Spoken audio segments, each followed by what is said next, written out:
Are you ready to take your message, your business, and your life to the next level? Want to learn from someone with more than a decade of experience, training tens of thousands of people from all around the world? Hi, Cliff. This is Pauline from Auckland, New Zealand. John from Calgary, Alberta. Amy Porterfield. Michael Hyatt. Dan here from Dunedin, New Zealand. Ray Edwards. Mark Mason. Mike Stelzner. Pat from Smart Passive Income. It's Darren from Melbourne, Australia. Now is the time to live the life of your dreams and do the work you feel most called to do in the world. Welcome to the Cliff Ravenscraft Show. Here's your host, Cliff Ravenscraft. Welcome back, my friend, and this is the first episode. Can you believe it? First episode for 2021. Now, if you've been listening to the podcast for a while or subscribed for a while, you may recognize or remember that I had stated that I'm only going to ever create new content for this podcast in the event that I am inspired to do so. And anything less than an absolute voice of God saying, Cliff, you have to publish this, there's not going to be another episode of this podcast. And so that's why here on February 12th, I'm publishing the first episode of 2021. Let me explain to you a little bit of background for this episode. For those of you who are not following my Train with Cliff audio program, this is a podcast that I have been publishing at least once a week over on Patreon, over at trainwithcliff.com. This is not a sales pitch for that podcast, but if you are interested in hearing me on a weekly basis, I am always inspired to create content there. So head over to trainwithcliff.com. I have been experiencing a significant reawakening of my faith in God through Jesus in an incredible way that I would have never dreamed possible. I began sharing this faith journey in the Train with Cliff audio program on my Patreon podcast, starting back with episode number 218. I published that episode. It was October 7th, 2020, Faith Journey Episode 1, or Faith Journey Update 1. It was titled The Rabbit Hole of Philosophy. I began to share about this, what is the word?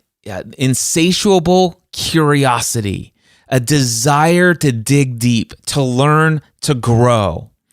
And so I start talking about how I am really going at great depths into learning philosophy and points of view about creation, God, what does it mean to be human? Why are we here?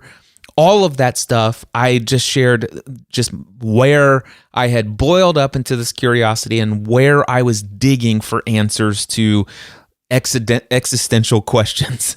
So that was back in October of 2020, episode 218. And then on October 13th, just 1 week later, I did Faith Journey Update number 2, and I spoke for 2 hours about what had happened over the course of those, less than actually a week. And then I released episode 221, so there was an episode in between, but Faith Journey episode 3. The title of that episode was, Is This World an Illusion? And is reincarnation real? Now, for those of you who don't know, I grew up in a fundamental Christian Protestant background with a little dabbling of Catholic school and religious catechism, Catholic classes, and Mass every Friday during Catholic school, although I was never Catholic. Anyway, but I grew up in a way, in a place where one does not talk about reincarnation. One does not believe those sorts of things. But anyway, is this world an illusion? Is reincarnation real? That was episode 221 of the Train with Cliff audio program. Faith Journey Update number 3. Then I did episode 223 was Faith Journey Update number 4. When Father Speaks, part 1 of 2. And I think I only stopped that because I needed to go and do something in the middle of what I was going to say. And then I came back and I did episode 224, which was Faith Journey Update number 5. When Father Speaks, part 2 of 2. That was an hour and 53-minute episode where I began sharing how God is actually speaking to me all day, every day. Then let's see, there were several other episodes, but then Faith Journey episode 6 came out, was episode 229. What am I studying? So I was giving people an update on the kind of things that I've been studying, what I've been reading, the notes that I had been taking. That was Faith Journey update number 6. And then Faith Journey update number 7 was episode 230. It was titled The Wall. It was something that I heard from Marianne Williamson, who is a teacher on something called A Course in Miracles. And there's an incredibly powerful lesson that I shared in that. Then in Faith Journey update number 8, episode number 234, the title of the episode is Not Christian Enough? And it's a question. Am I a Christian enough to be on some other people's Christian podcast? And there's a very interesting story about how I was invited to be a guest on somebody's Christian podcast. And then because of some of the things they heard me say on Clubhouse, which, by the way, we'll talk about Clubhouse maybe briefly here before I get into the full episode of recording of what I have to share with you. But anyway, I've been on this platform called Clubhouse, been talking about my spiritual reawakening. And some of the Eastern philosophy and some of the language kind of scared this person a little bit, I think, and they uninvited me to their podcast. And so I basically sat down and I'm like, listen, do I want to have a grievance with this? Nope. So what can I learn? I'm going to choose a miracle. How can I learn and grow? What am I learning from this experience? What is it meant to teach me? And some powerful lessons that God spoke to me, and that's Faith Journey update number 8, episode 234, the Train with Cliff audio program. And then Faith Journey update 9, that was episode 235. It's titled Thinking Fourth Dimensionally, talking about very esoteric stuff, very metaphysical things, and my experience with the mind of Christ, or what is also called Christ consciousness. This is actually making things happen outside of this world and then seeing them become a reality in this world. Very esoteric stuff. If you're interested in learning more, it's an hour and 54 minutes, but it's incredibly powerful. That's episode 235. And then, which was Faith Journey update number 9. And then Faith Journey update number 10, episode 236. Does spiritual enlightenment make you prideful? Somebody had asked me that question. So anyway, if you're interested in finding out what's been going on a daily or weekly basis in my life, and you want to hear my voice consistently, you can check out my Patreon podcast. It gets one episode a week every week, at least once a week, and it's over at trainwithcliff.com. Some of those more recent episodes are available for free, and I might actually go in. No, I won't. I'll tell you what. I will go in. I'll make this commitment to you. If you're interested in hearing each of those Faith Journey updates, I'm going to go over to Patreon and I'm going to make all of my Faith Journey updates 1 through 10 available for free.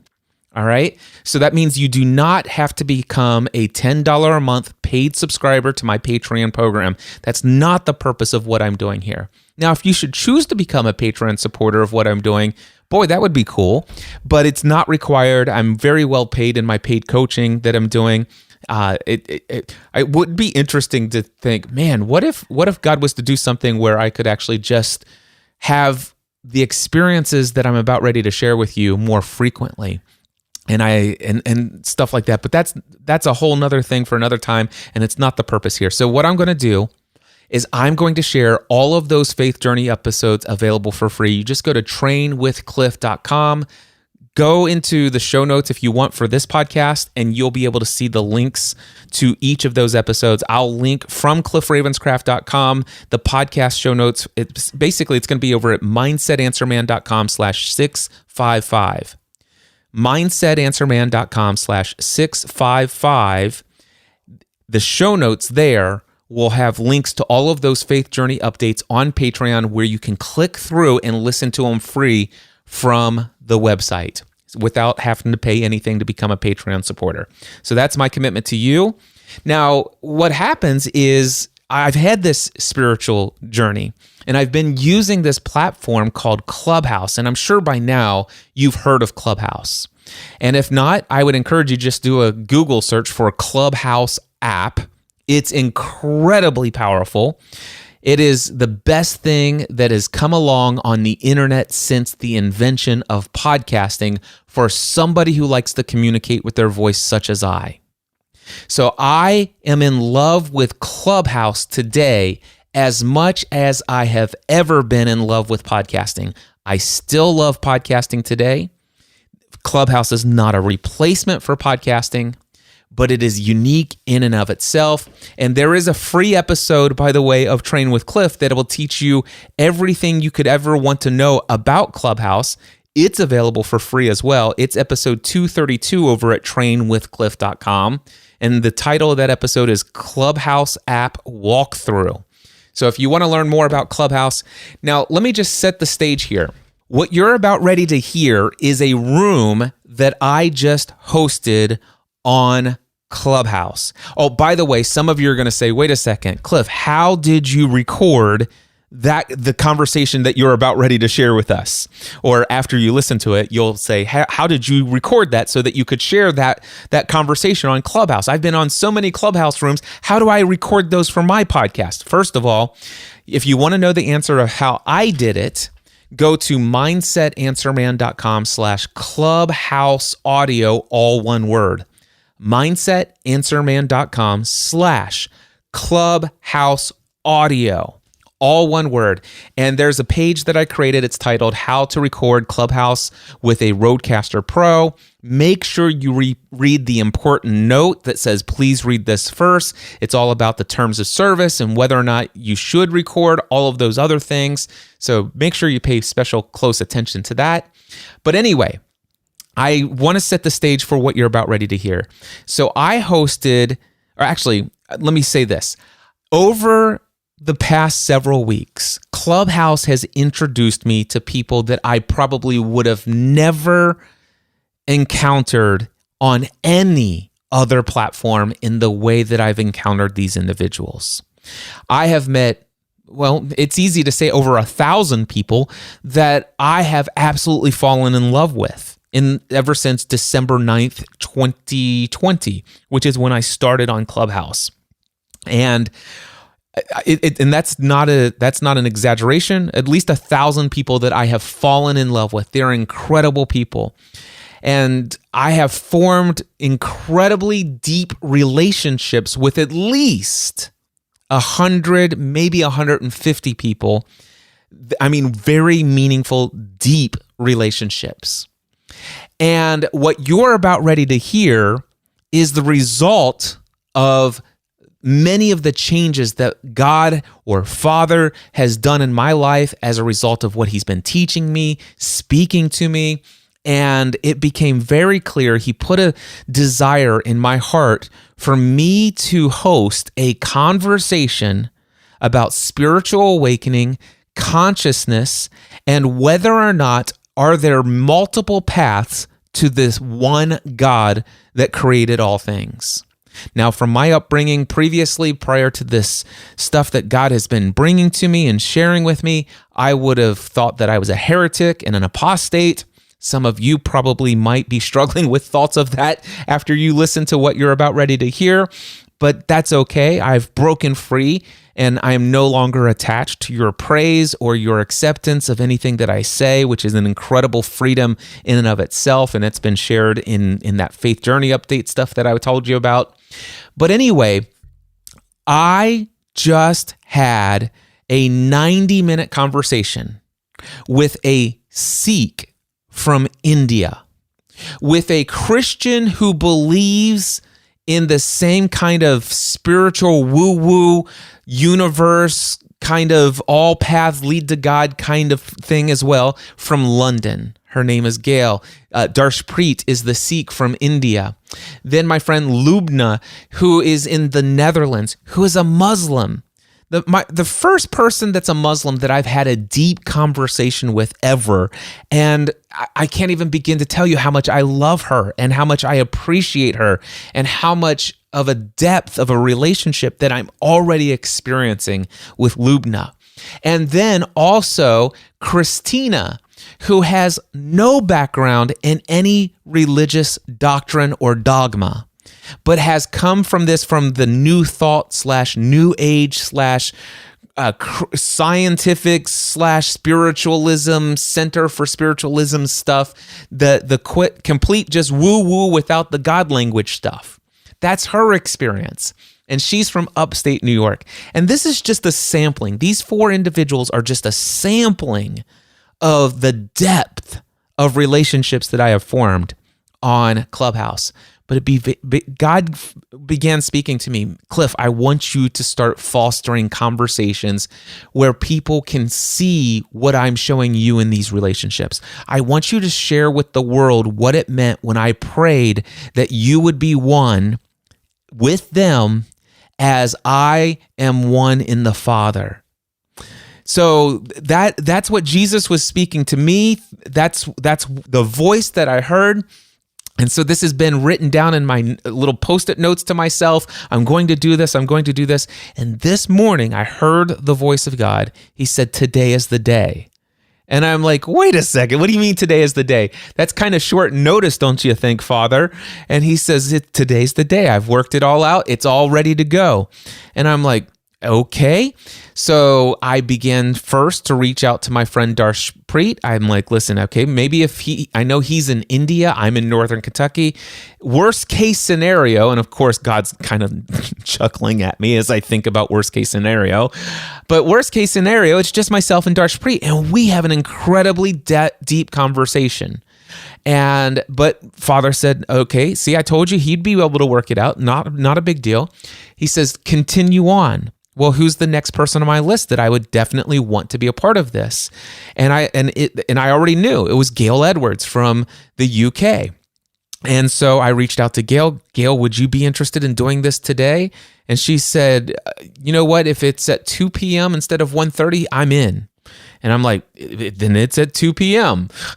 Done. After I confirmed it with Darshpreet. And then Lubna, I'm like, okay, I want to have somebody else from another faith background, somebody other than Christian, other than Sikh. I want somebody else. And then I knew that Lubna I was pretty sure that she came from an Islamic or Muslim background. I wasn't absolutely sure. She had said something in passing about an imam, and I'm very ignorant of all things Muslim and Islamic and all this other stuff. But I made an assumption based upon the fact that she wears a hijab, and I think that's what you call it, in her profile picture. And I reached out to Lubna. I said, Lubna, I've always loved being in rooms with you around the same topics that I'm super excited about as far as oneness, love and consciousness and all this other stuff. I would love to know, would you be interested in participating in this conversation? And she said yes. And I hope you don't mind if I ask, can you tell me what faith background you're from? And she said Muslim, Moslim. And I'm like, okay, please forgive my ignorance, but what's the difference between Muslim and Muslim? And she said that it's really just the spelling that we use in Dutch. So it's the same thing. And I'm like, okay, thank you for your patience with my ignorance. And she said I would be delighted to be a part of it. And then I reached out. I'm like, okay, there's only one thing that's missing here. Because let me tell you what I posted on Facebook. I posted this. Let's see here. This is the post from Facebook. What would happen if you put a Muslim, a Sikh, Christians, and non-religious yet very spiritual people on a single stage in a room on Clubhouse? I think the result may shock you more than the fact that I am hosting just such a room today at 2 p.m. Eastern Time. Come join us and see what happens. Now, at the time, I'd only confirmed myself, Darshpreet, Gail, and Lubna. I had not yet had somebody who was a quote-unquote spiritual person, but with no religious doctrine that brought her into a connection with God, or source, as they might say. So, but I knew several people that would fit that bill. So I reached out to one person I knew that would fit that bill, and she unfortunately just was not available at that time. And I said, okay. And then I reached out to Christina, and she says, Cliff, I would love to, but I'm not available at that time. Please let me know and invite me if you do this kind of room again. I would love to be a part of it. And I said, okay. And I'm like, okay, God. So, 4 out of 5 isn't bad.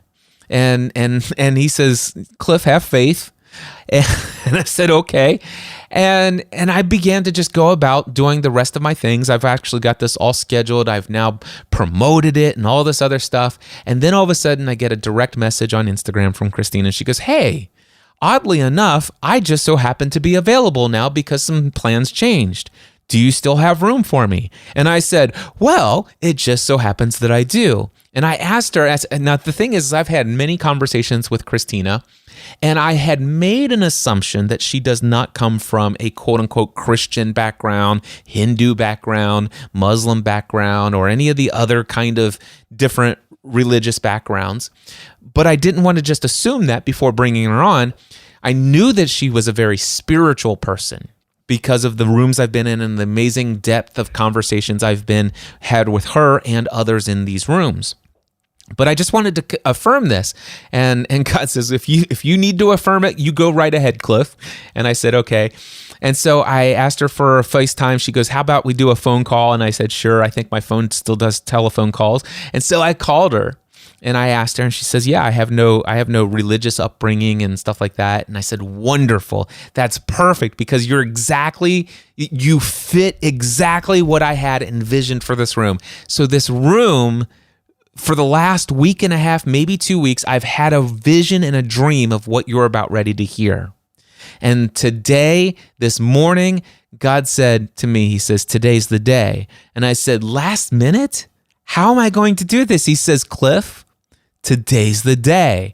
And I went to work, and just as he has done every single time over the last several months that he's spoken to me, he's always cleared the path and brought everything, every single resource I need to do anything and everything he told me that I'm supposed to do now, the resources he's always brought.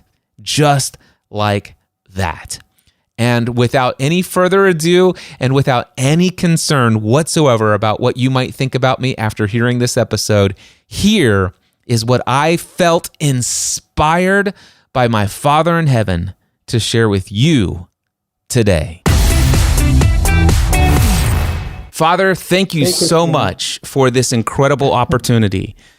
I am so thrilled to participate in a conversation that I think is essential and as important as what is about ready to begin.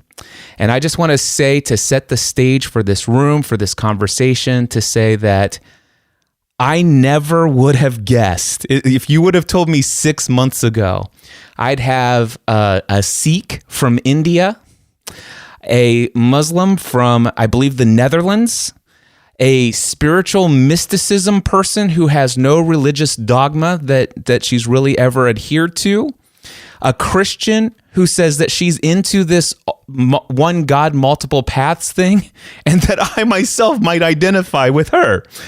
My gosh, what has happened in my life over the last 6 months? Well, that may be revealed, or at least the result of what has happened is this room, this conversation, and I'm eager to have it. I have no outline, because as I was tempted to prepare how this might go, God said, no, I'm the one who called you to bring these people together. And just as I've done in everything else over the last several months and your entire life, I will lead and I will guide.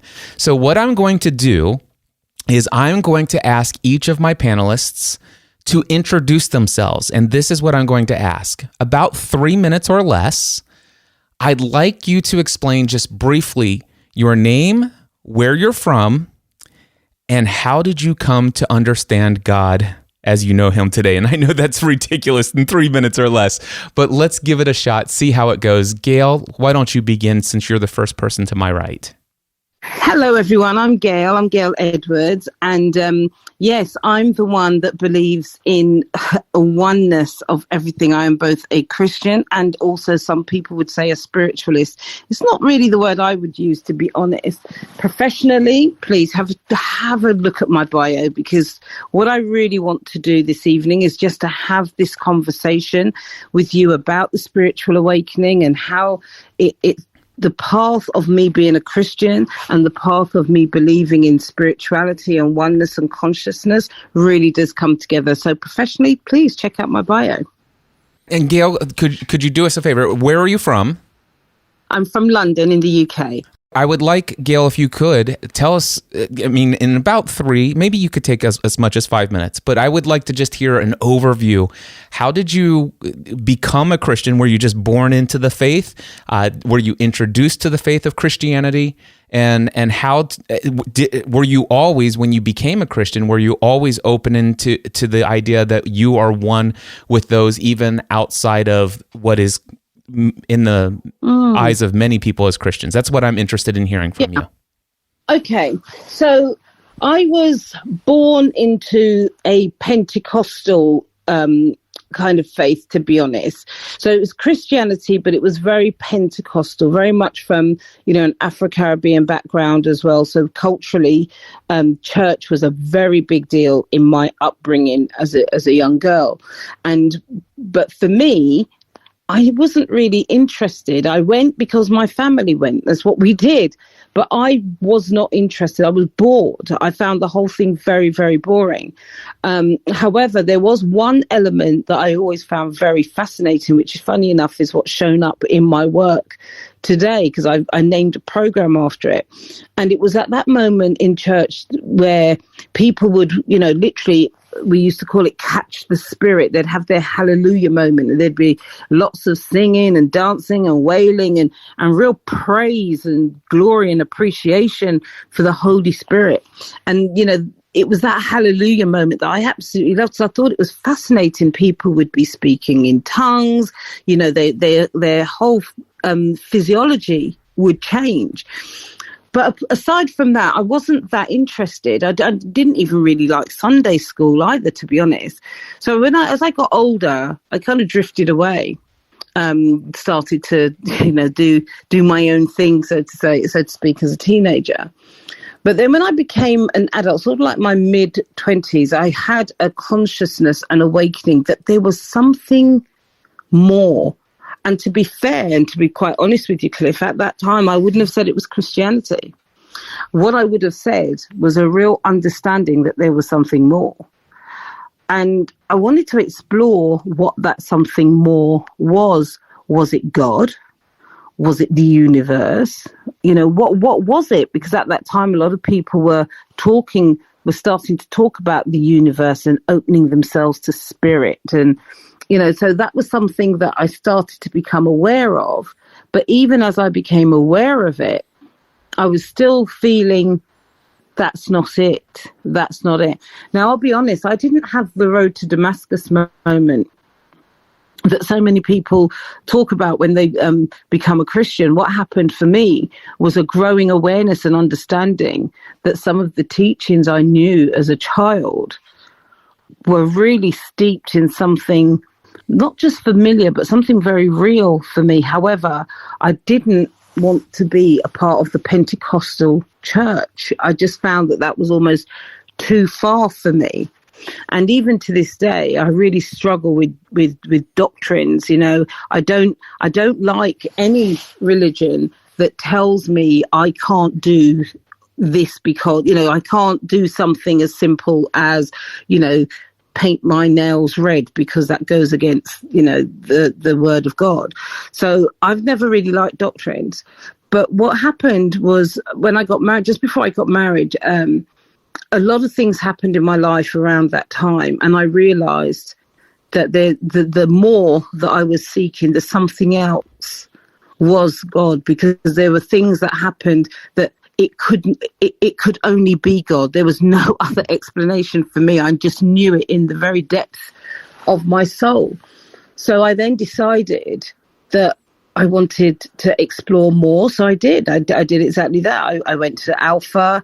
I started to go to church quite regularly and became very active within the church from the point of view of exploration and to help other people explore as well. So like I said, it was a gradual awakening as opposed to a road to Damascus moment.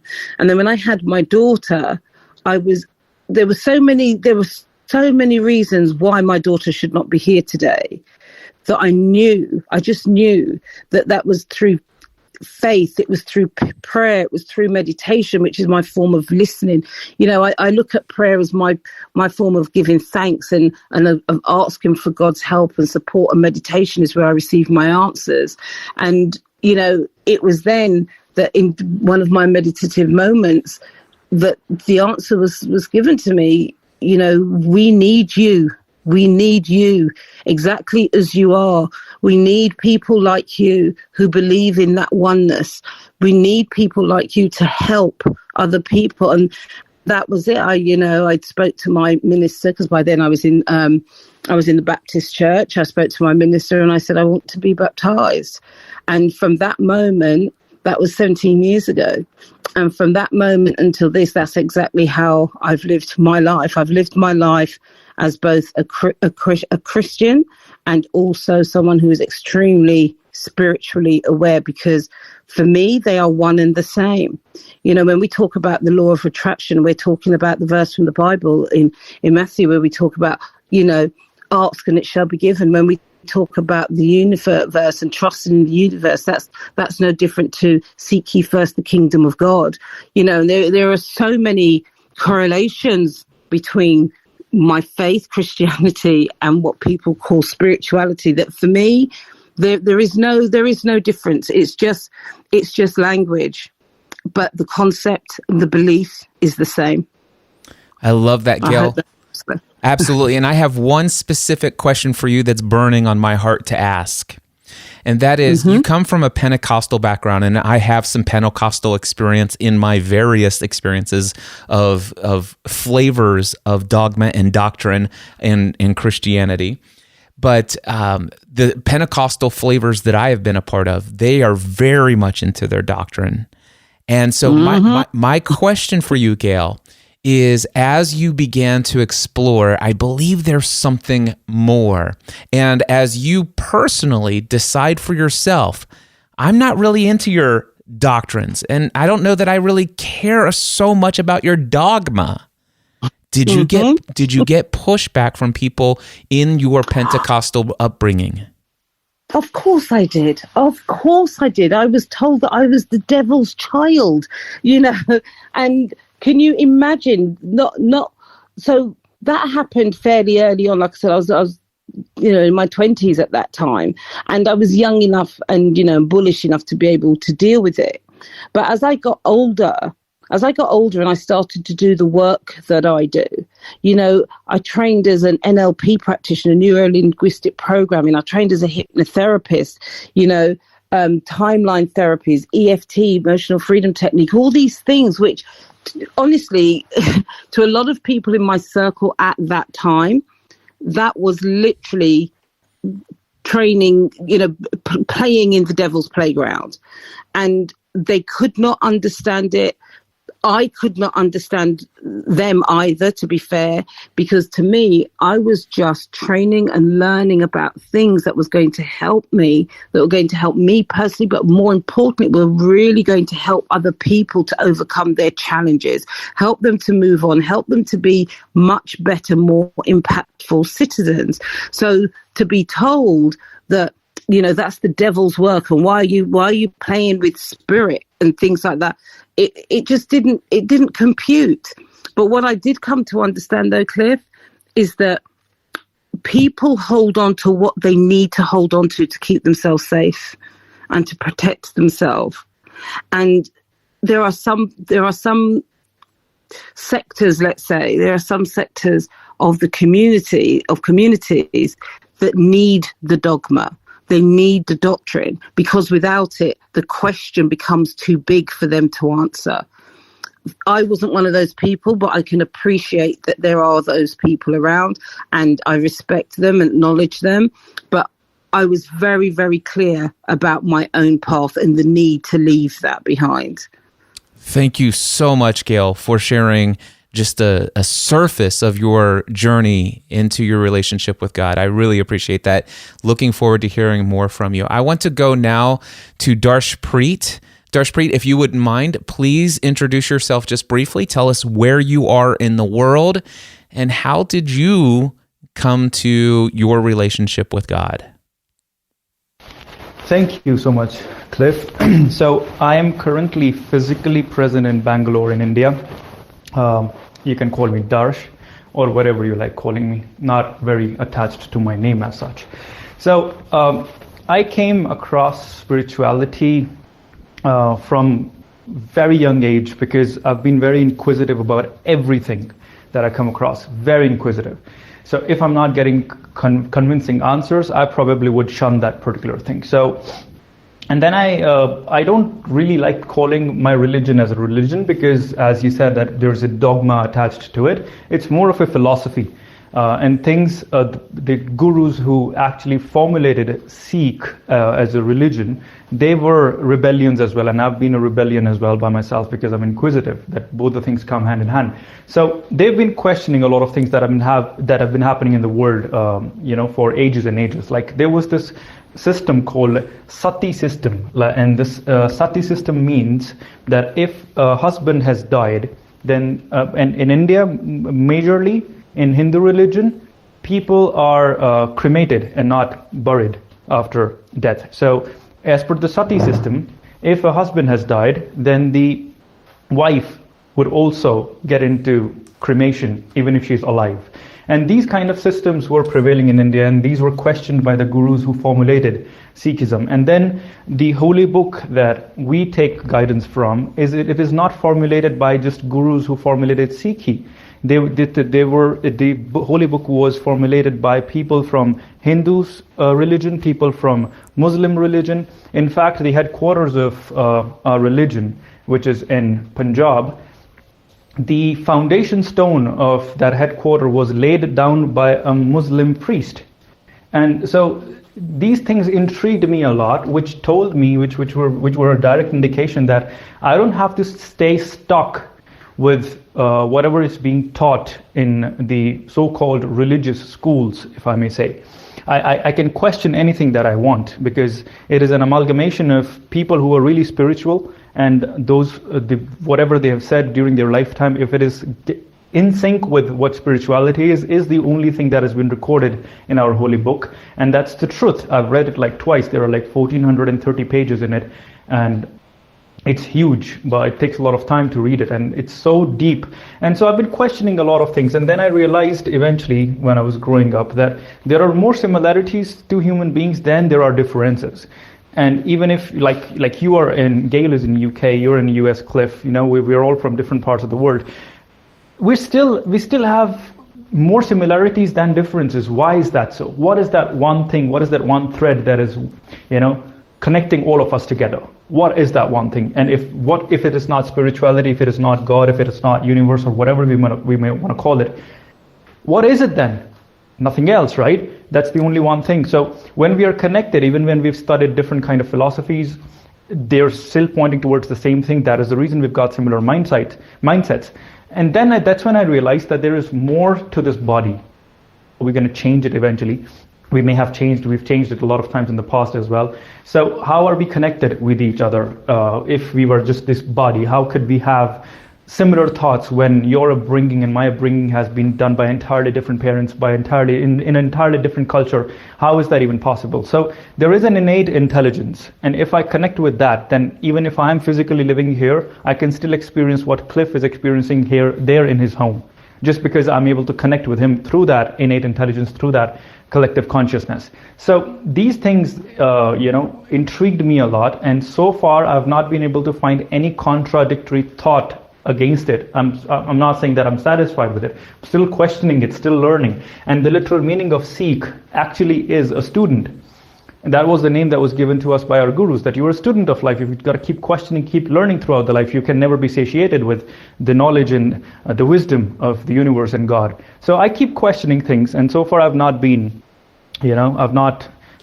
unanswered at all, and all the answers that I've gotten, they're very satisfactory. So I'm still walking on this path, and I have a very strong belief that this is going to be the way till I leave this body. So that's how I came across spirituality. Wow, thank you so much, Darsh, for sharing that.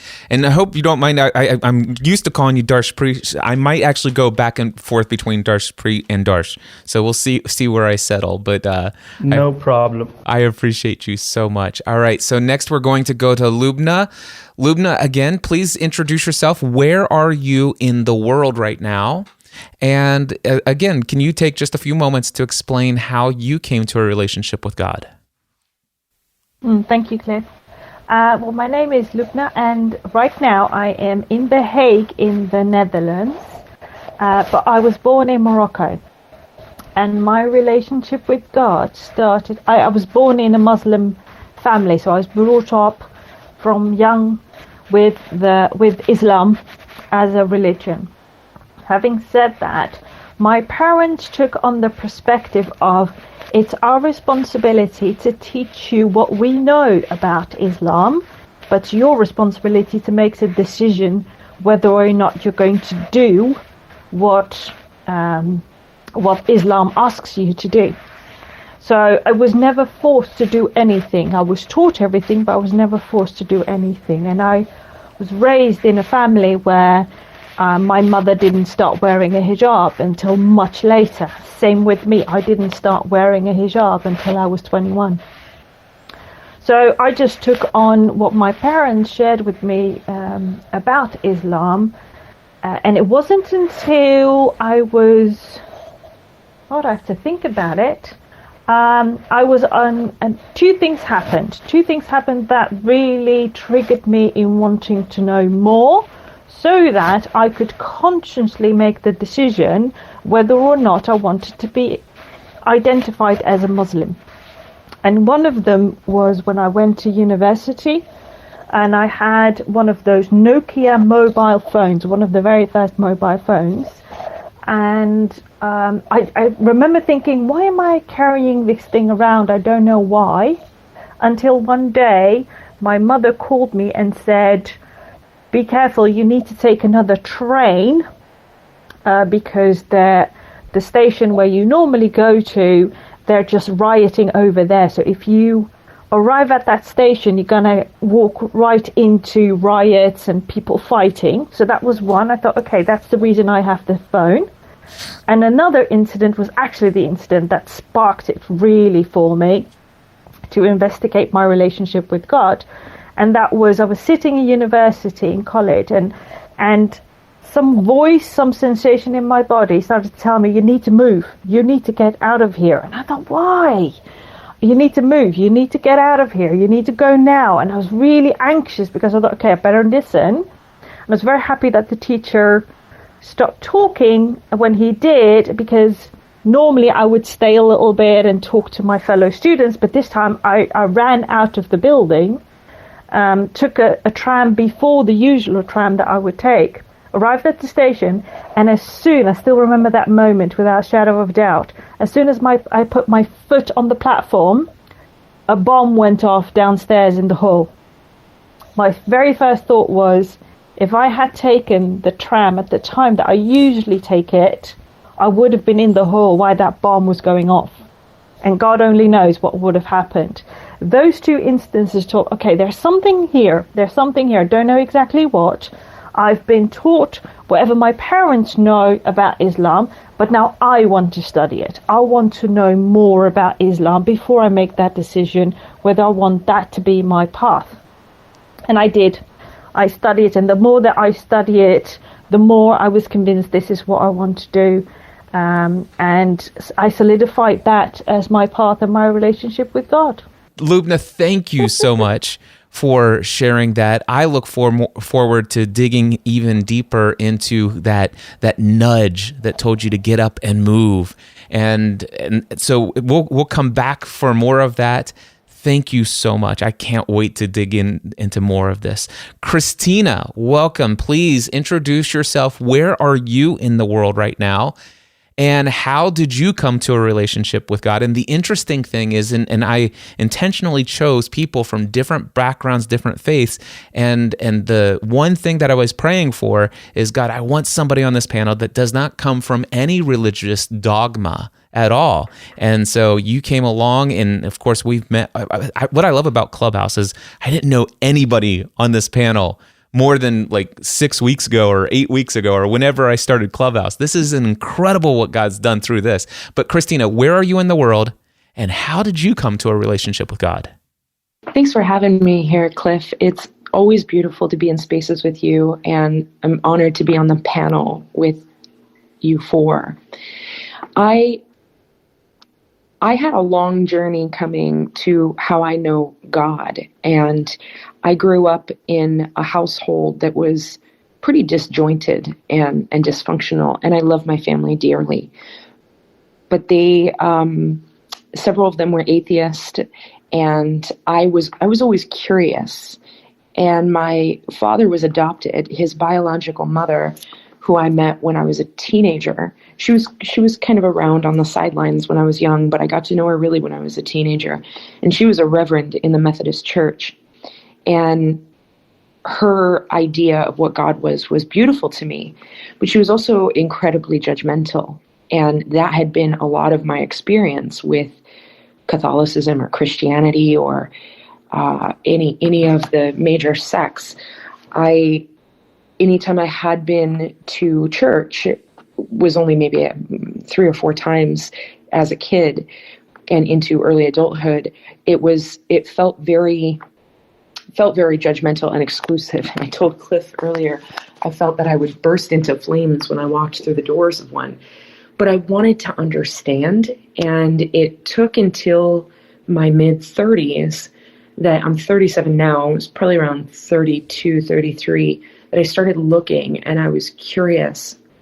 And I was doing a lot of work on myself. I was trying to understand myself better. I was processing divorce.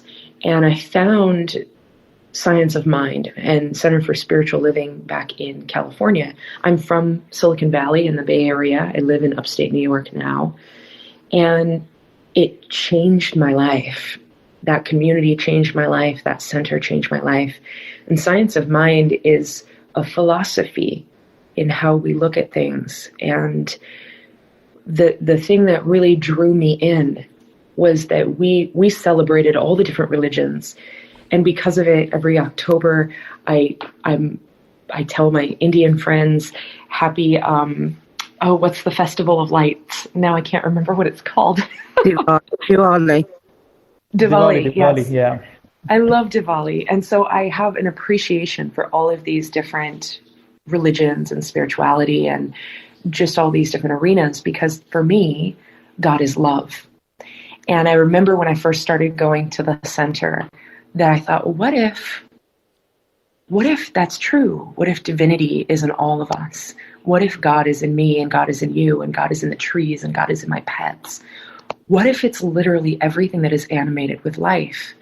And I was working in a restaurant at the time. This was 3 or 4 years ago, before I was coaching full time. And I was having this thought daily. And I was in the restaurant and I saw this woman across the restaurant in a wheelchair. And we smiled at each other. And it was a look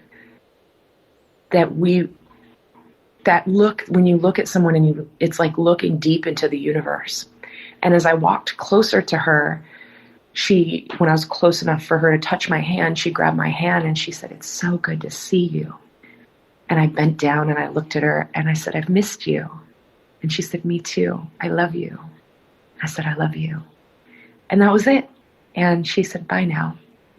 And I realized it's everywhere. Call it what you will. Love is love. And we all have our different variations.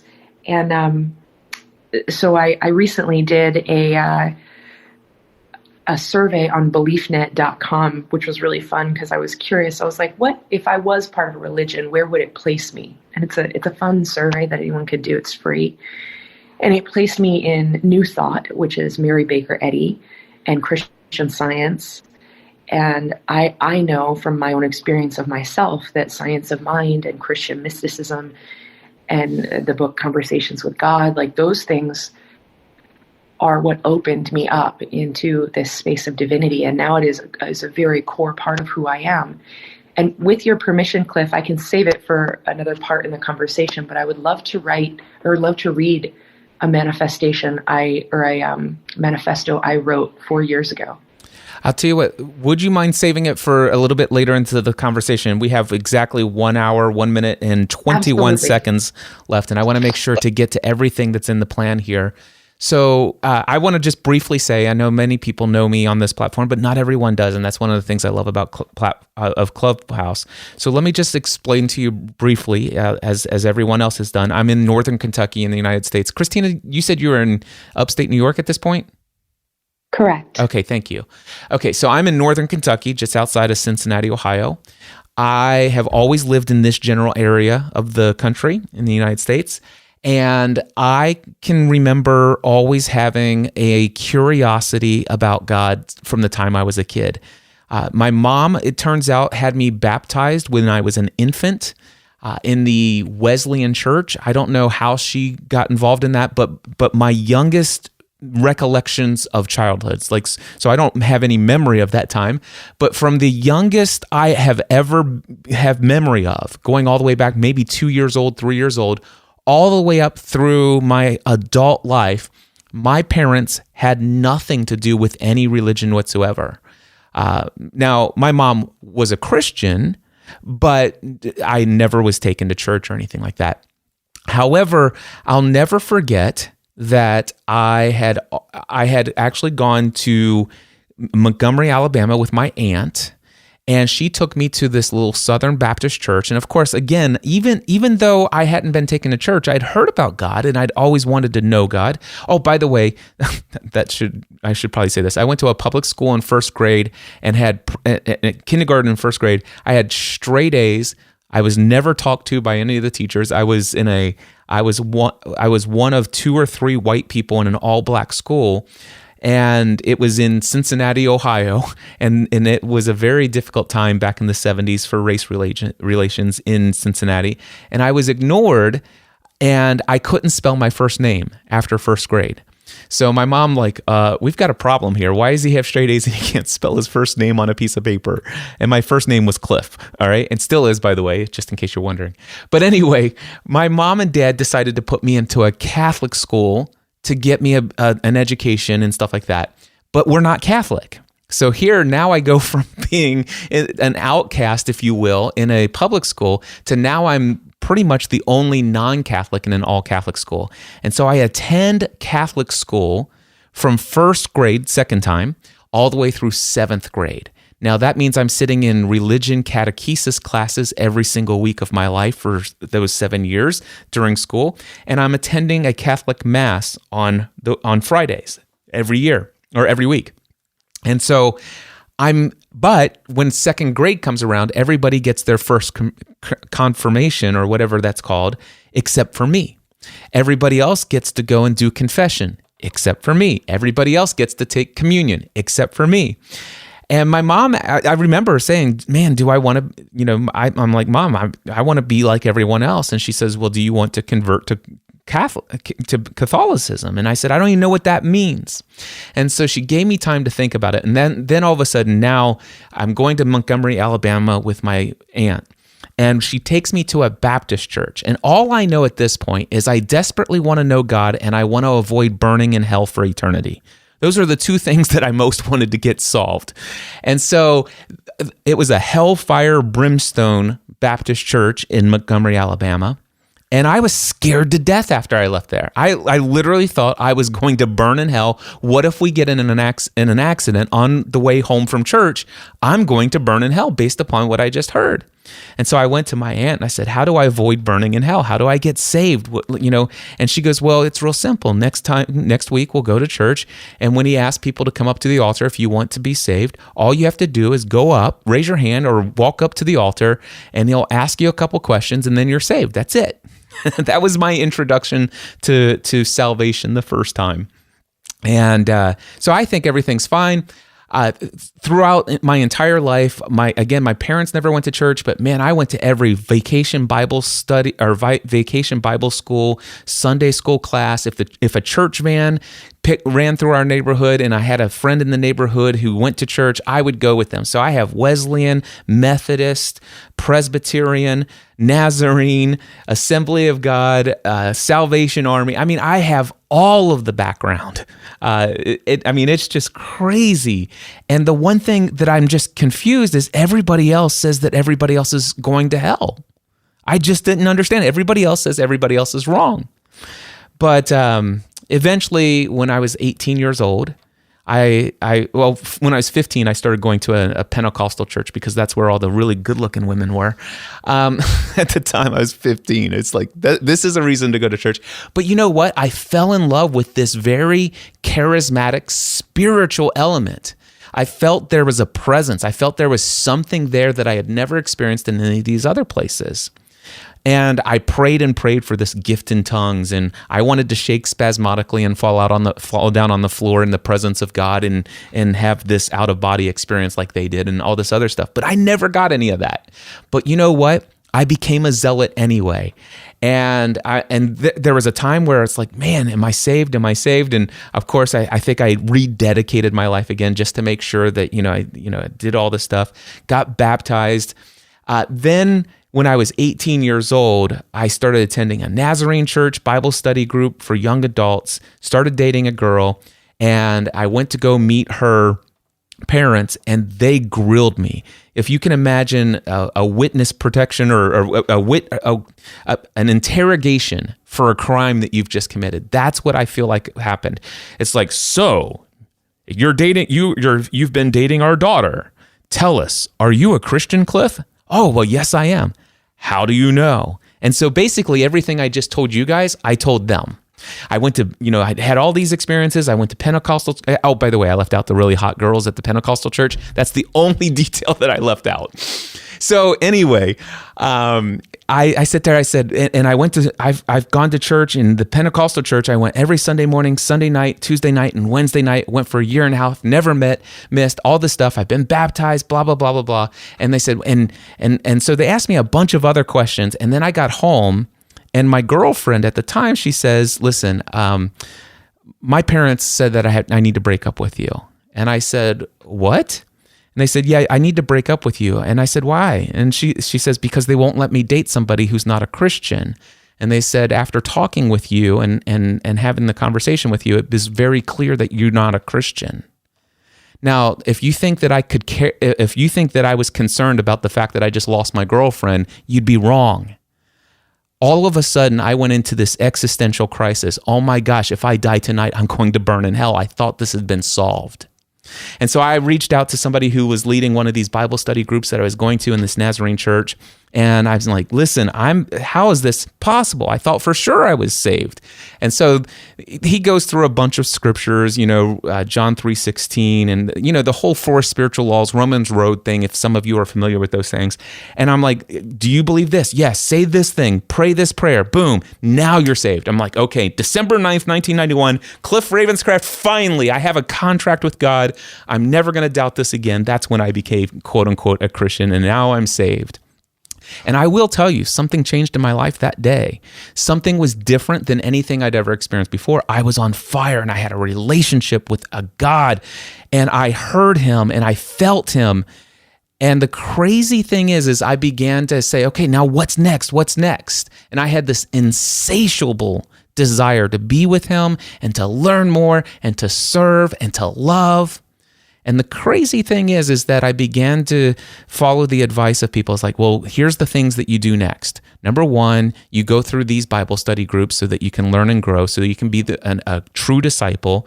You attend church regularly, consistently. And here's the church doctrine. These are the things that you believe. And these, by the way, Cliff, these are the things you don't believe. These are the things that you do, and these are the things you don't do. And I'm like, okay, if this is what it means to serve God and to love him, this is what I will do. And I did it zealously. And the interesting thing for me is I realized only many, many years later, and even actually feeling a calling to full-time ministry and spending 10 years, more than 10 years, as an ordained pastor serving in ministry. It was only after a decade of being an ordained pastor that I realized that when I was 18 years old, just a few months after I began that relationship, I had given up on that relationship that I had with Father, and I had traded it for a relationship with an institution, a relationship with information about God, and a relationship with moral code of conduct. And I was one of the most judgmental Christians you can. If anybody's ever been judged by a Christian, I was one of them. I was a zealot. I was holier than thou. I was self-righteous. I was prideful. I was all of those things.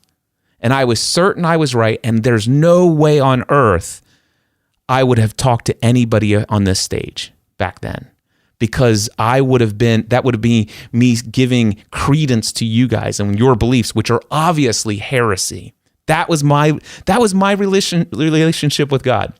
And one thing led to another. Thankfully, through a bunch of experiences, I finally realized and came to the realization that what I'm experiencing in the church world, at least the institutions that I've been a part of, and let's be honest, I'd been a part of a lot of different institutions. This wasn't just a case of one bad apple.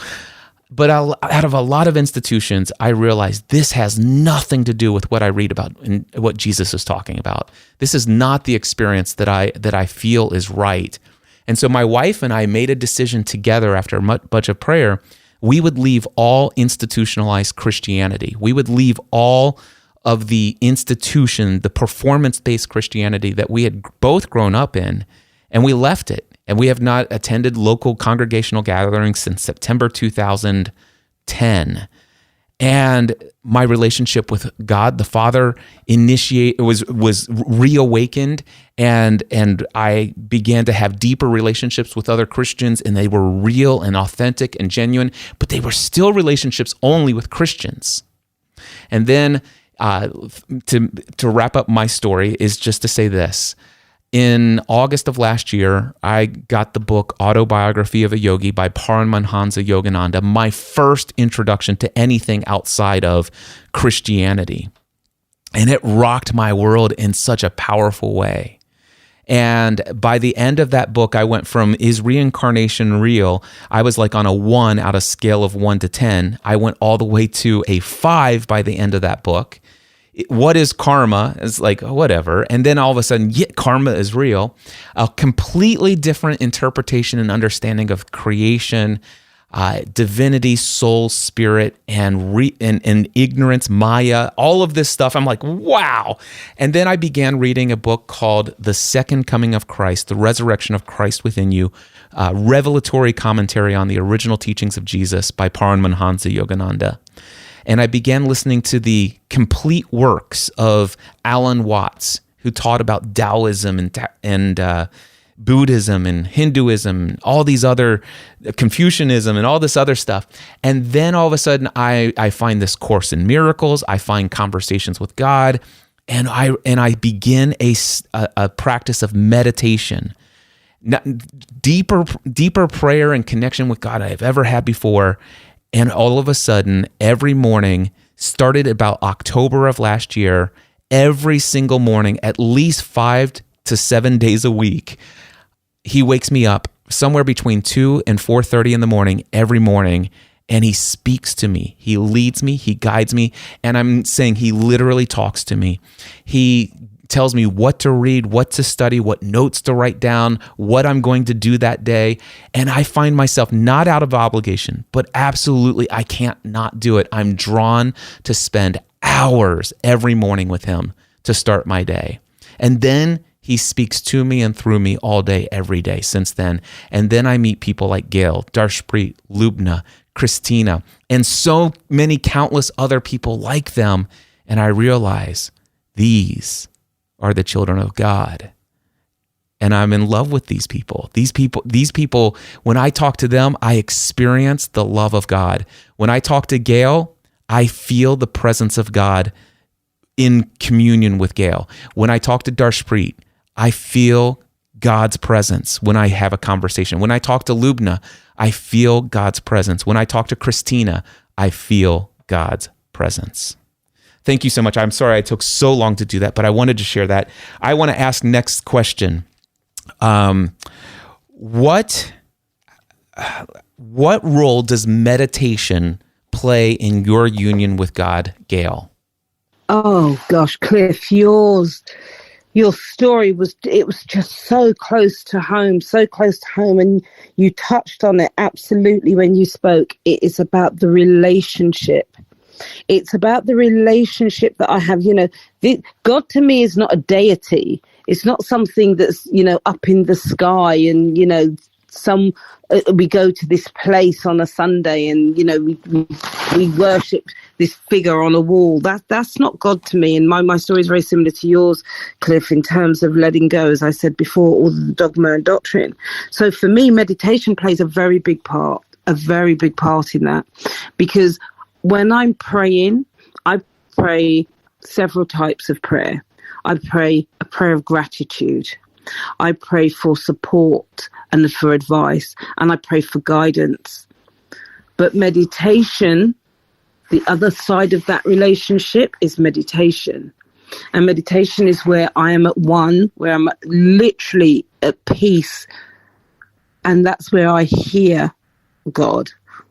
That's where, like you say, it's like the universe. Spiritualists who believe in the universe will call it a download. Some people will call it channeling.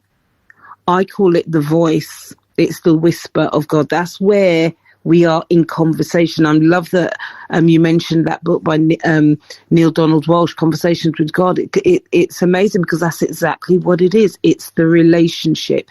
And for me, I don't have the other side of the relationship without the meditation. Wow, thank you. Darshpreet, same question to you. What role does meditation play in your relationship with God? I have experienced this over and over again. I like to spend a lot of time with myself. And why is that so? Is because that helps me improve my intuition. And intuition literally is, it's a combination of two words, in plus tuition. Tuition means learnings or the teachings. In means inside. So the teachings that we get from our inside is what intuition is. And what I've observed is that when I meditate, this muscle that if I may refer it to as a muscle, this intuition, this muscle gets really strong. And I don't really have to have a data sets. I don't really have to have facts. I don't really have to have what world is doing to convince myself to do something that sounds pretty unrealistic or that sounds illogical completely. But if it's feeling right to my intuition, I end up doing it. And every time I end up doing it, it ends up being the best decision of my life in that area of my life. So meditation does that to me. I don't have to rely on the external sources of information just to validate whatever I'm feeling and whatever I'm doing is right or wrong. I rely on the information that comes from within myself, and that gets strengthened when I meditate. Thank you. Lubna, I plead absolute ignorance. I know nothing about the Muslim religion other than the really ridiculous things that I'm programmed to think about Muslims and Islam from the United States. So please enlighten me. What role, if any, does meditation play in your relationship with God? Yeah. So a little bit about Islam for those that don't know. There are 5 pillars in Islam, and I'm going to talk about one of them, which is prayer. In Islam, we pray 5 times a day, and those times are dependent on the moon, the standing of the moon and the sun. So they're on different times, and you are supposed to, as much as possible, to do that prayer at that time specifically. And what I have been taught is that to see that prayer as your conversation with God. So you're having a direct conversation with God, and you can ask anything that you would like in that conversation. So it's a two-way street. So for me, those 5 times a day are a combination of prayer as well as meditation, because a conversation requires you to listen to the other person that you're talking to. So I do both. Excellent. So would you? And I'm just curious. The only thing I completely admit to only knowing what I see on television and movies. So when I see somebody in Islam, I see a mat and I see them kneeling down on their knees and bowing forward. But when I think about meditation, I think about somebody in the lotus position. Does any position of any certain is there a certain position for you in Islam that you pray, and have you ever done something in the lotus position, where in Hindu they say this is specifically how the spine does things so that it releases the spiritual forces or the lifetronic forces of the 7 chakras and all this other stuff? Yeah. There are different positions in prayer, and you repeat a sequence of positions. And depending on the position, so some positions are you're in prayer, you're reciting a chapter from the Quran, and another position, that is your meditation position. So you can ask for anything that you would like. You can ask for forgiveness, you can ask a question that you're seeking the answer to, etc. And that's the problem with television. They don't show you the whole story. But we in Islam know the lotus position too. If you go into a mosque, you will find everyone sitting in lotus position before the prayer. Everyone is sitting in lotus position, meditating before the actual prayer starts. Well, thank you so much. I'm learning so much, and I appreciate you giving us that insight, Lubna. All right, Christina. It's my absolute pleasure. Thank you. Christina, what role does meditation play in your relationship and communication with God? For me, I don't get as caught up in the position, because I like to move through a lot of my meditations. However, sitting still and being still has its own pieces that are definitely important. So I'll say that first part. For me, silence is when the whispers come through, and that is God to me. So whether it's in nature or in a quiet room, it's that silence and that quiet that I can hear the internal messages that need to come through me. I can hear source and feel that and feel what's next. It allows a calmness for that to bloom. So that's how it shows up for me, and how God is revealed through meditation for me. Thank you for sharing that.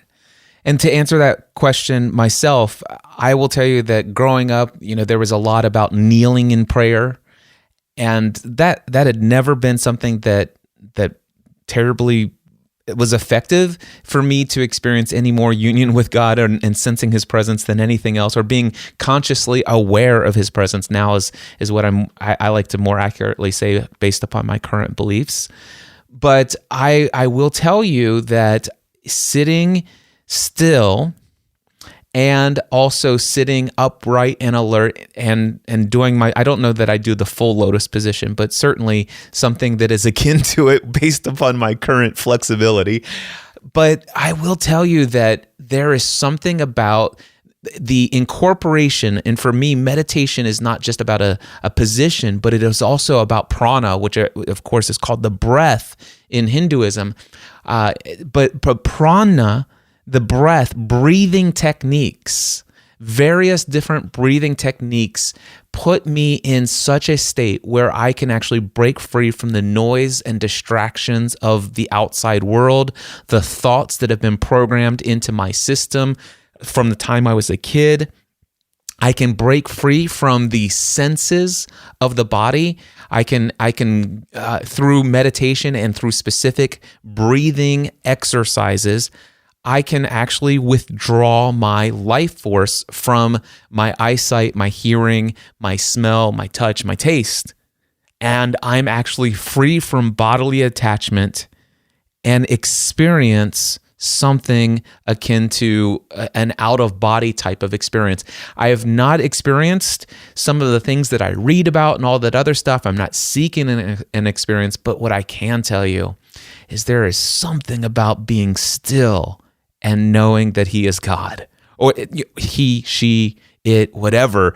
But yes, meditation is a big thing for me, and it has been a total game changer. All right, we're going to go back around again. This is going to sound like a very similar and very connected question, but I do sense that there will be a uniqueness to it. So the question I'm going to ask each of you: does God speak to you? Do you hear His voice? And how often? And what's it like for you? Gail. I love that question. And I love it because it has changed, Cliff. So when I was a new Christian, let's say, when I was the first starting out in my journey, that was one of my biggest frustrations, because I used to hear people talk, and you just said it, be still and know that I am God. And I used to hear people say that, and then they would say that, when God spoke to me and He said this, and obviously coming from a Pentecostal background and seeing people catch the Spirit, I genuinely thought I was missing out on something. I was like, well, why isn't He speaking to me? Am I not a good enough Christian, or is it because I'm new and He doesn't know who I am yet? All those kinds of questions went through my head. But what I realized, and what I've come to know to be absolutely true for me, is as my relationship has deepened, so has my receptiveness. So as I have become deeper and more faithful, and I have become more open even, and this is where the consciousness comes in as well. I've become more open to several different types of consciousness. Now I can hear. And I listen and I hear God literally all day, every day. We are in constant conversation because we are in relationship. And, a couple of years ago, I had a slight illness. And in fact, I had an angina attack. And I knew that I wasn't feeling well. Sounds like to some people might think, well, that's just a throwaway comment, but it wasn't to me. I absolutely meant it. As I was sitting in my car and feeling what I was feeling, knowing I was unwell, I said, Jesus, this is your time now. I've shown up for you. I've pledged for you many times. This is your time now. You need to take this wheel. And I got home. And as soon as I got home and I pulled up on my drive, it was traditional. Thank you. Amen. Thank you.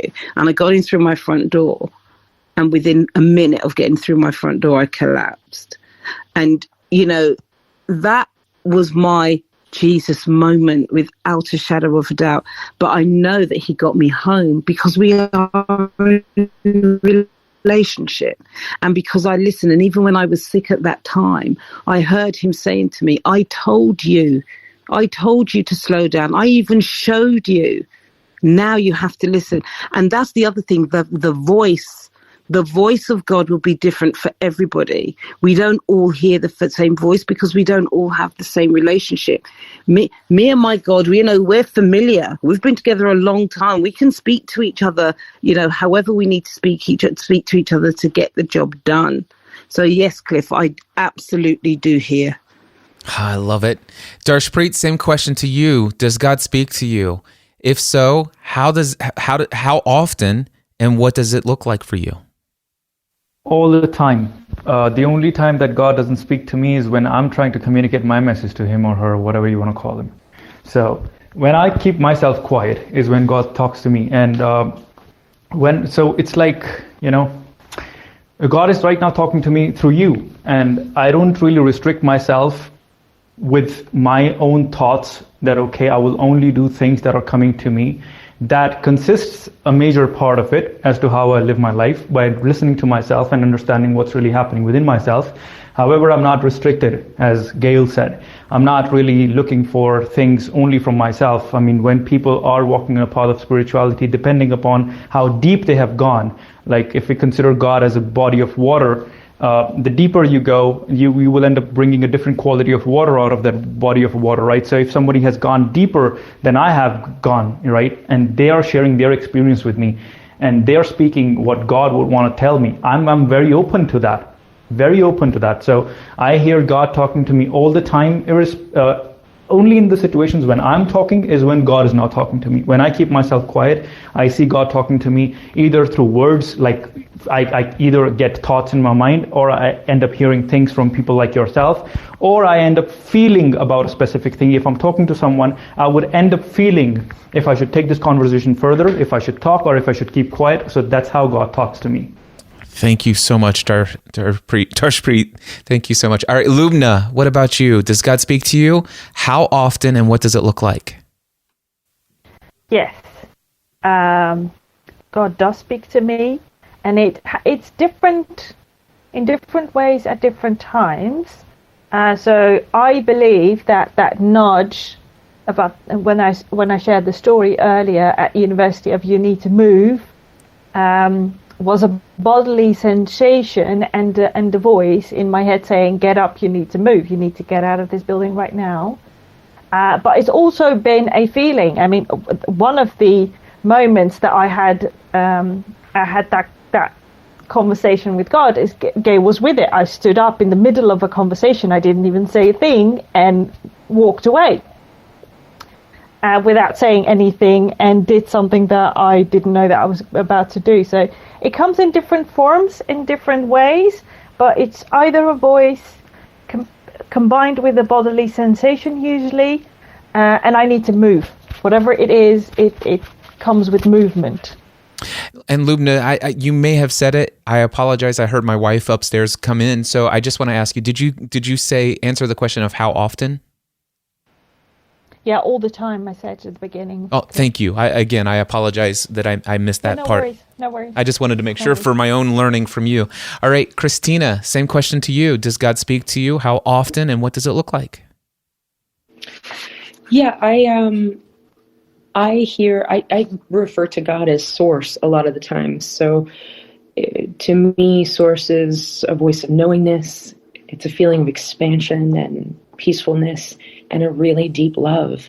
And I hear it more often than not through other people, because I consider other people a representation of divinity and source when they're really in tune with themselves. And because I'm really in tune with myself, I tend to surround myself with a lot of other people that speak that language and understand that knowingness and understand that trust in themselves. And so God speaks to me, and source speaks to me in silence, in nature, through music, through other people, regularly and especially it's loud. Those whispers are the loudest when I'm fully engaged in surrender and creating and surrendering and creating and surrendering. Because the minute that I start to think it's up to me, and the minute I try to control outcomes, the minute, and as Darsh said, try to dictate what's going to happen, then it goes away. And so I have to center myself and get back into the flow to hear that whisper. So it sounds, and it sounds like you said regularly is what I heard as far as the frequency. Is that right? Yes, daily, moment to moment. It's all the time, as long as I'm tapped into surrender. Okay, so there it is. I had a sense that this would be a common language, and if anybody's been paying a lot attention, you'll hear a lot of how all of us are having the same experience of a single entity called God, Source, whatever you call him, Divine Mother, Heavenly Father. I don't know if there's a different name in Islam, Allah maybe. So anyway, but we're all having the same experience. We all are experiencing very similar experiences. This is what's coming out. So for me to answer the question, do I hear the voice of God? Yes. How often? All of the time, with one exception. As long as I have a conscious awareness, as long as I have intentionally chosen in the moment to be consciously aware that I am in the presence of God. Now, there's never a time that I'm not in the presence of God, but there are some times that I forget to be consciously aware of it. And those are the only times that I actually don't hear the voice of God. And coincidentally, or not coincidentally, the only time I'm ever tempted to not have peace, love, and joy is when I've lost my conscious awareness.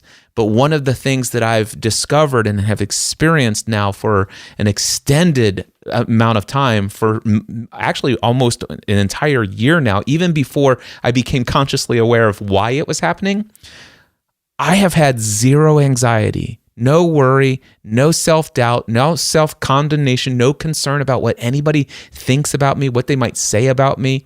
None of that stuff. I have peace, love, joy all of the time. And I didn't realize it until now, or until the last several months, that it's because I have become attuned and am actually consciously aware of God's interaction and presence and his communication with me. So that's my answer to that question. All right. So intuition is something that's come up here. And let's see, consciousness, God is love, judge. I want to ask you this. All right. So this is going to be a question for each of you. Based upon where you come from in this connection with God's source, Divine Mother, Allah, whatever, do you personally, not anybody around you, not anything that you've been taught, do you personally have any judgment of any other human being on this planet for where they are in life as it relates to their faith or lack thereof? Gail? No. And the reason I can answer so confident and quickly is because I know what it's like to feel adrift. I know what it was like when, I was in that space where, I didn't believe. And quite frankly, at that time, I didn't care either. It wasn't a thing to me. But did it mean that I wasn't moving through life? Did it mean that I was a bad human being? No, it didn't. I just was somebody who wasn't attached to anything. I didn't have any guide. Now, because it wasn't showing up as a problem for me at that time, it didn't mean anything. However, because I went through what I went through, as I mentioned earlier, when, as I said, it was a slow awakening for me. It wasn't something that happened and like, oh, wow, this is my road to Damascus moment. I now have to become, the most ardent and fervent Christian ever. No, it was a slow awakening. And in that awakening, I realized that there are a lot of people who are walking around the way I was walking around.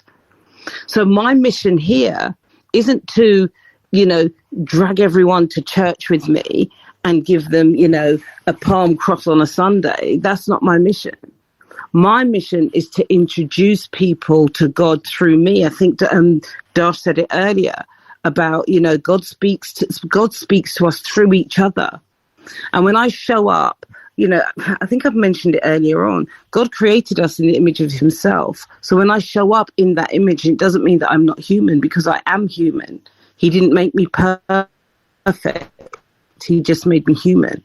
But when I show up in that humanness and I touch another human being, then that is God. That is love. It's pure love. And this is the place where my faith and my consciousness, my spiritual consciousness, meet exactly at that space.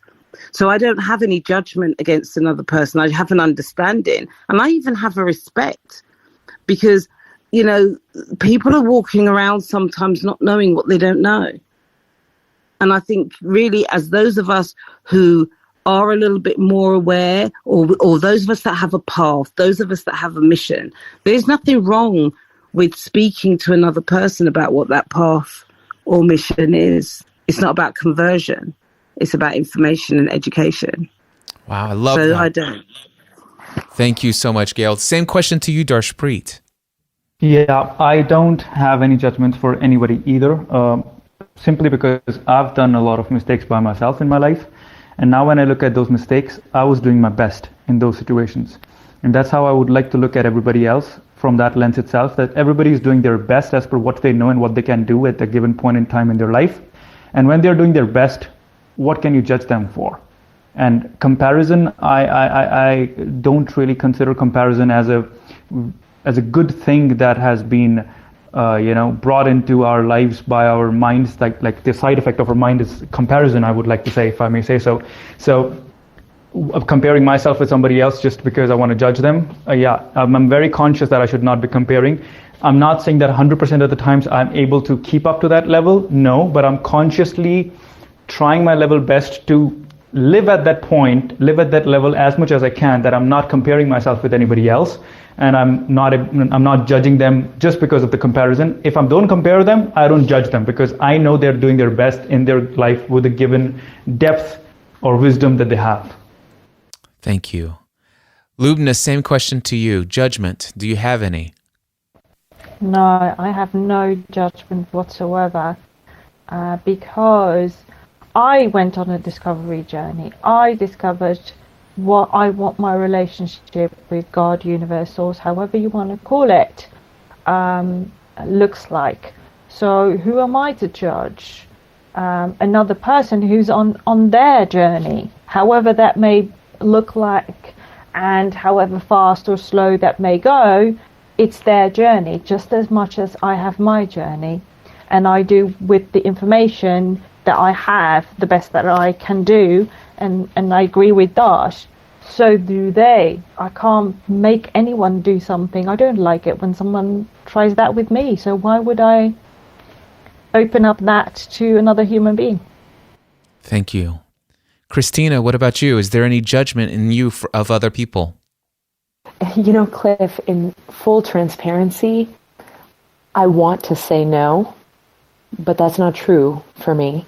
I have judgment on leaders that weaponize God, and it really bothers me. And so I have to consciously make a choice of how I'm going to respond in those moments. More often than not, I will leave. But I am such a love evangelist, and I don't believe that God is fear-based at all. I believe that God is love. And when people are speaking on a platform as though God should be feared, and the term even God-fearing is just, it doesn't resonate with me. So I have very little tolerance for that arena, and so it's probably less judgment and more intolerance. But I have to consciously come back to, we're all doing the best we can. And at the same time, I love fiercely. And I just, I have my own issue with people that weaponize God. I thank you for that transparency and that honesty. Can I ask you a question about that? Just out of curiosity. Do you believe also that those people, while they are weaponizing God and in their, what we would say in the spiritual world would say, in their ignorance of their own divinity and knowing that they are soul and spirit and one with all things in the universe, would you say that you still ultimately, if you get down to it, come to the place where you realize that in their ignorance, they're still doing the best that they can with what they have to work with? Absolutely, and it's not something that is in my being enough yet where it's a natural flow in that space. It starts with judgment, and then I have to backtrack and remember that they are unaware that the greatness comes from them, and it has nothing to do with something outside of themselves. So I have to consciously work through that process still. Yeah. Wow, thank you so much. And I will tell you, all the way up until this quote unquote different perspective on the world that radically upturned everything for me, I was still full of judgment.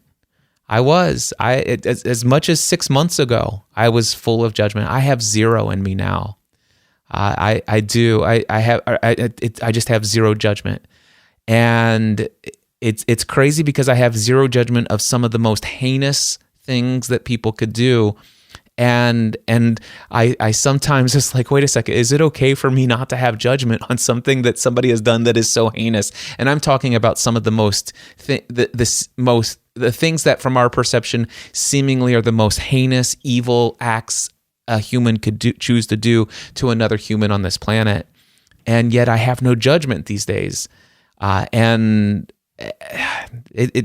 but for me, it came that lack of judgment actually came from a different perspective on the journey of the soul in return into union back with Father or the source, and understanding the role of reincarnation and multiple do-overs,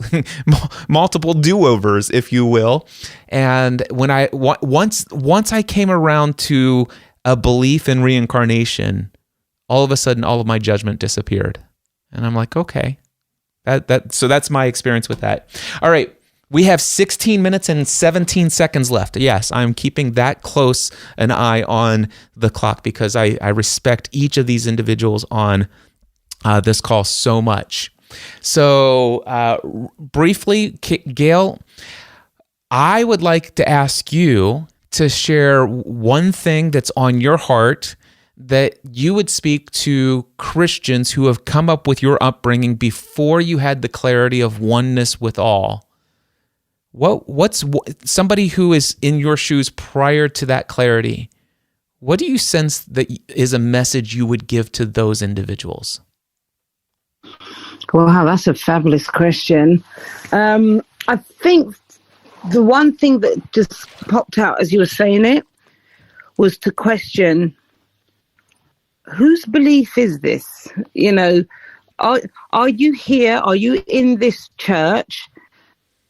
You know, in this arena, because you want to be or because you have to be?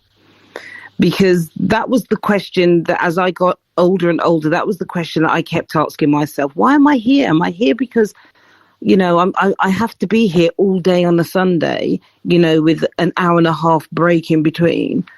Or do I really enjoy this? And the answer was, no, I don't enjoy this. You know, and even now, you know, after the consciousness, I still wouldn't enjoy that because that's not the space where God lives for me. So that would be the question. Thank you so much. Darshpreet, same question for you, but I'd like for you to speak somebody to the folks who are from the Sikh or any of the other Indian Hindu/Buddhist background. Is there something that you would say to them that prior to your understanding of oneness with all, is there something you would say to those individuals? Definitely. So what really happens is so there are a set of ideas, you know, set of beliefs, set of philosophies that you operate at.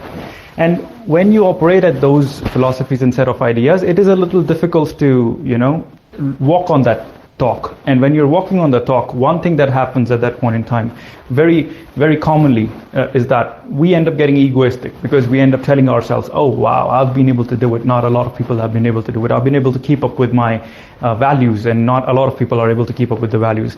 When that happens, when that ego takes birth, I believe at that point in time, you disconnect yourself from God. Just in that very precise moment when you start feeling egoistic, just because you've been able to live at those values. At that point in time, I want to tell all of these people that to be very conscious that these values that you're walking on have been gifted to you after ages and ages, after lifetimes and lifetimes of meditation, and then given to you without you doing anything to deserve those in this lifetime at least. And when those have been given to you as a gift after a lot of deliberation, after a lot of deep thought, after a lot of meditation by the gurus, instead of feeling egoistic, you should be thankful for them and not do things. So what really happens is, as psychologically as well, if we end up doing something good, we give ourselves freedom to do something bad. Just because we've done something good. It's like a currency, like an emotional currency. Okay, I've done something good and now I can do something bad. So these people who walk on these values, I've seen them being very rude with their family members, considering themselves to be very high compared to everybody else. That's what I want to tell them, that when you're walking on these values, they're not yours. They've been given to you without you doing any deliberation or any thought process. Be thankful rather than being egoistic. You're doing a good thing, not just for yourself, but for the entire world. Be mindful of that particular thing. Thank you. Lubna, what about you? A message that you would like to give to anybody from the Muslim religion. What would you speak to somebody that's on your heart, a message for them?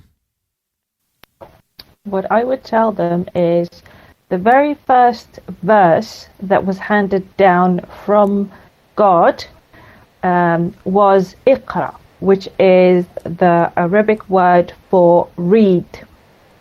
So my advice would be study what you have been taught by your parents or the people that have raised you about Islam and about God himself, and know about what's in the religion and the purpose of the religion, because there's a lot of cultural interpretations that have absolutely nothing to do with Islam, but everything with the culture. Thank you. And Christina, to those who don't have any tie to religious dogma and doctrines, they didn't come up through any of the religious paths, but they have found a conscious connection to the universe, source, spirit. What's something that you believe in that community as a message you want to give to them? That's a really fun question, Cliff. I think to people that resonate with me and people in the spiritual communities is, first of all, be aware of spiritual bypassing, because it happens in spiritual communities just like it does in religious communities.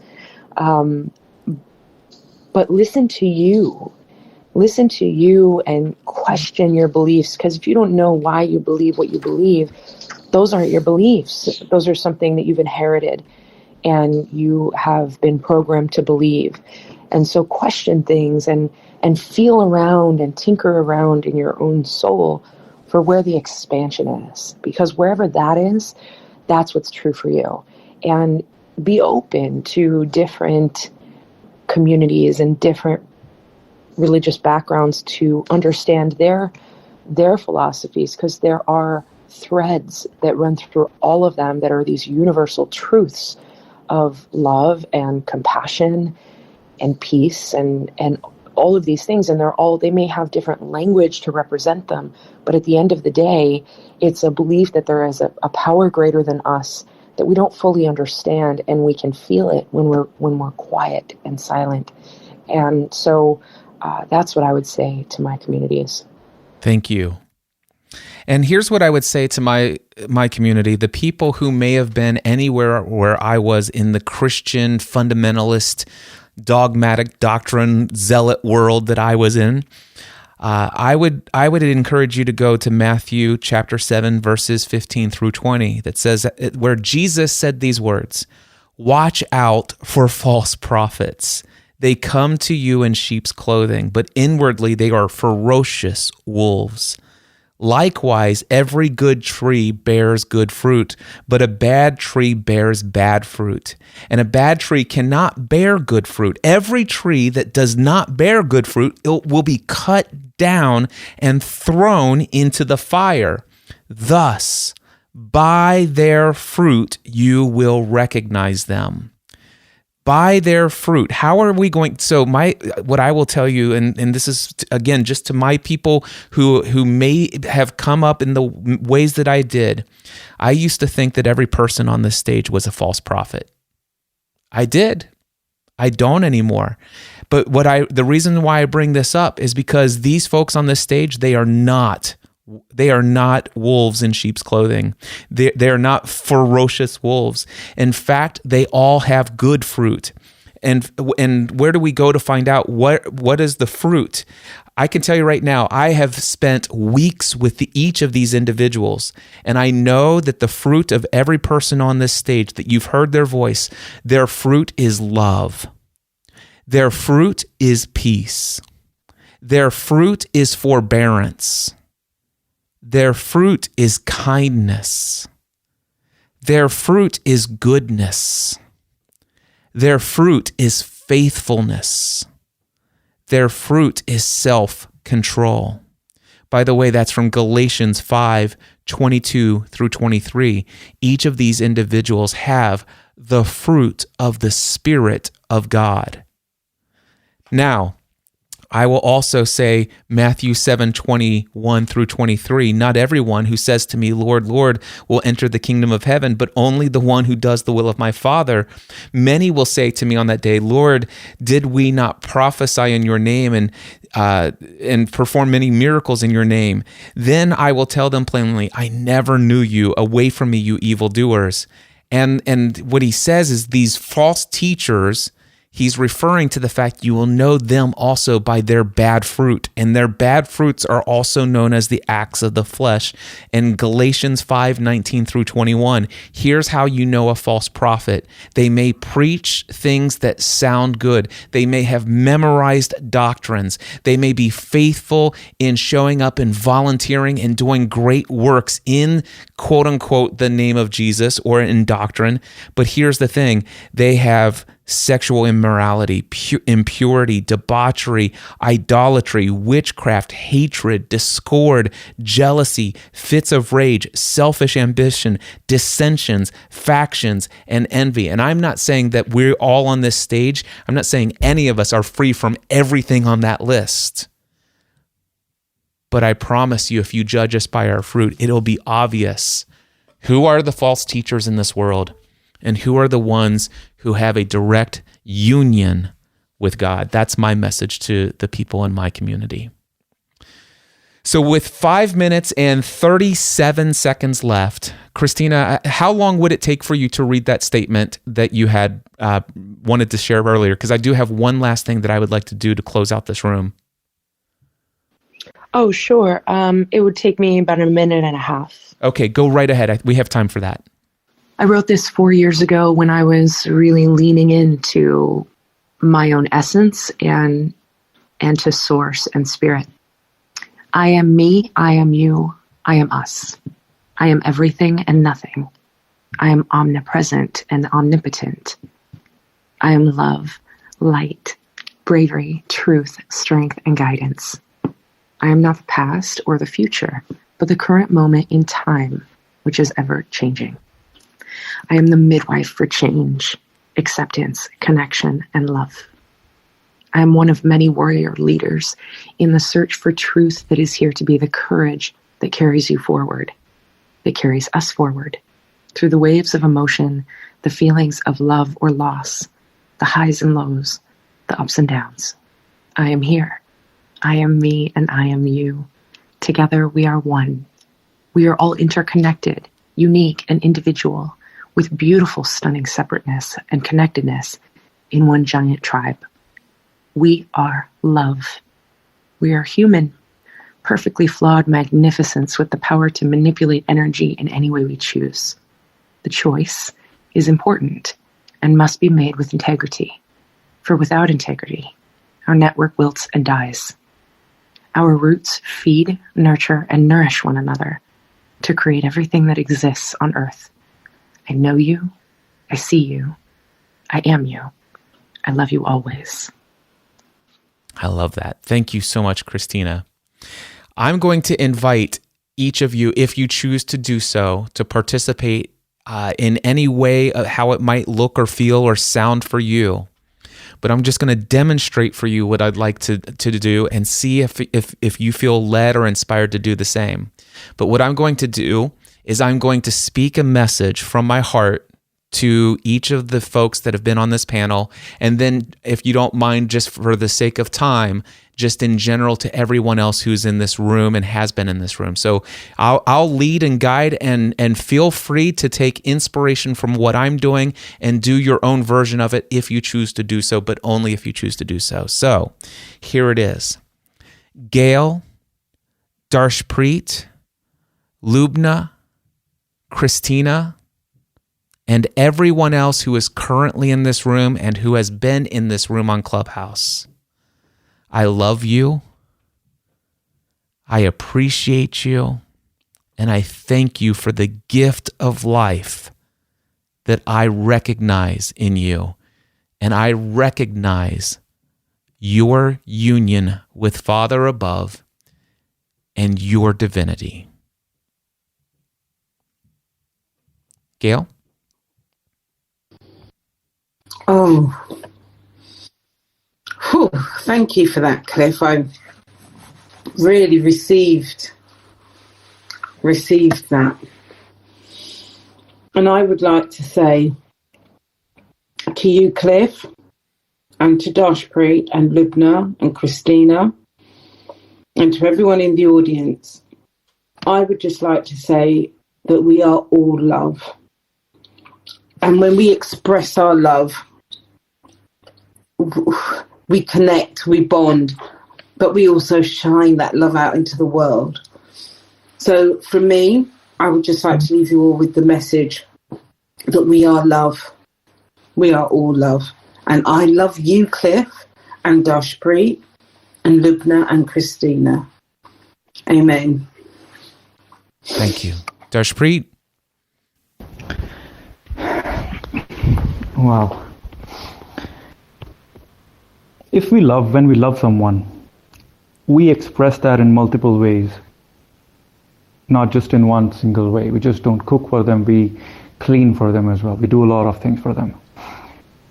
And because God loved all of us so much, He ended up creating all of us and then expressing His love in the differences that He has created. He's loving us in different ways by creating all of us different from each other. There would not have been any point in this world to just have only Cliffs in the world, just have Gales in the world, just have Dashpreets in the world, just Lubnas in the world, or Christinas in the world, or everybody else in this group that are there. And because He wanted to love us in different ways, there is this differentiation. So I feel love not just the way I want to love myself, but I feel love in a different way from Cliff. I feel love in a different way from Gail. I feel love from different way, in a different way from Lubna, and from Christina in a different way. And I can feel the love being showered upon me, being bestowed upon me by everybody in this room in their own different ways. It would have been boring if God loved just me in one way, and that's how I want to look at it. And I'm feeling that very, very strongly right now. And I thank you, Cliff, and everybody on the panel and in the group for bestowing that upon me. Thank you so much. Thank you. Lubna. Christina, do you want to go? Christina. I think she's already... Yeah, she had a hard out at 3:30, so she may have had to leave. Thank you, Cliff, Gail, and Darsh, for all of those beautiful messages. If I speak from the heart, then what I want to say is thank you. Thank you, Cliff, for bringing us together and having this conversation so we can share our commonalities instead of focusing on the differences. And thank you to each and every one of you in this room that's been with us since the beginning or has spent a little bit of time with us, and those that are still here, because through our sharing of our wisdom and you listening to us, we've been able to impact ourselves and you in a very beautiful way. So thank you, thank you, thank you. Thank you. Thank you, everyone. What an incredible gift this has been for each of us. I imagine for everyone who's been in this room, and for anybody who will listen to this podcast episode, I will send you all links to this. I'm going to put this in my main podcast, The Cliff Ravenscraft Show. And that'll be published over at cliffravenscraft.com, and it will be published probably within the next 2 or 3 hours. Thank you all so much. I know this will not be the last time we will gather. Whether or not we'll all be on the same stage at the same time, how often that will take place, I have no idea. But I'm eager for all the future opportunities for us to gather together. I encourage everyone, follow everyone that you've heard on this stage. They're all amazing human beings. And if you ever get an opportunity to speak with any one of these individuals in any room on Clubhouse, your life will be better for it. Mindset Answer Man.